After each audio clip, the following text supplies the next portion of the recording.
And now we're getting this evidence about greater levels of protection than we thought. Explain this to me as an expert. What's the math on that? Is it better to inject more people with one dose than it is to inject fewer people with 2 doses? Well, good to be with you, Ali. Let me give you the bottom line first. The bottom line first is that everybody should still be getting their second dose. Now, it is good news to hear and to the new data comes in. And I think, I spoke with the FDA today. I spoke with the NIH today.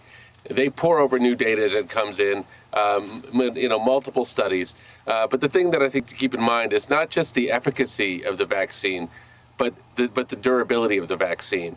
And with only one shot of Pfizer or Moderna, the current view is that the vaccine just doesn't last long enough.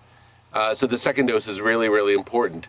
The other thing that Dr. Fauci mentioned to me today is that with the second vaccine, you have a much better chance against variants. The second vaccine of Pfizer, as we know, does pretty well against the South African variant, and all of the vaccines we know do very well against the UK variant. But that's with 2 doses. So they're going to continue to look at the data. But right now, people shouldn't be confused. The current recommendation from the FDA, and it will be for some time, is to take 2, not 1. Andy, let's talk about that term you just used, durability. We are approaching a year from the first cases, the first widespread cases. And boy, last March and April and May were a really difficult time. So there are people who got coronavirus then who are now approaching a year. How effective, how long do we believe these viruses last at the moment? Well, the antibody protection we know wanes, and how long it lasts, well, we can't precisely say, but we do know that it lasts at least 90 days, and at 6 months and 9 months, it's not as clear. What we also know anecdotally is that some of the variants, potentially the one from South Africa, the one from Brazil, there may not be antibody protection from a first dose. That's why the recommendation, of course, is that people still wear masks, why people who've had COVID should still get vaccinated, because the vaccines offer the strongest protection.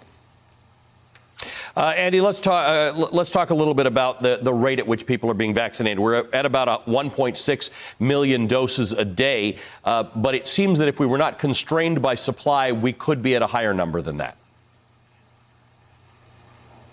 Yeah, I mean, we are going to continue to ramp up the production of vaccines, and states are getting better and better at being able to move through the vaccines that they have. 20th, we didn't have enough vaccines. There weren't enough vaccines. There were no vaccines. Ordered enough and purchased enough vaccines for the American public. The president directed us to do that. There weren't enough vaccination sites, and there weren't enough vaccinators. We've taken action on all of those, and as a result, since January 20th, we've increased the amount of vaccines we've shipped to states by 60%. We've also we also started a retail pharmacy program. We were setting up 100 community vaccination sites, and we're moving vaccines into community health centers to make sure that we get the equity, not just that we get more people vaccinated, but that we get people fairly vaccinated, including those that are most at risk in vulnerable communities. So that's a lot of progress, but we know it's not fast enough. We know that we are still in a shortage situation. Be very blunt. I mean, we're going to be in a shortage situation for some matter of time, probably measured in months, not likely weeks, certainly not beyond the middle of the year. And until that time, we know there's going to be more people that want vaccines than we have vaccines available. Hey, thanks for watching our YouTube channel. You should know that you can follow today's top stories and breaking news and catch up on your favorite MSNBC shows all in one place. Download the NBC News app today.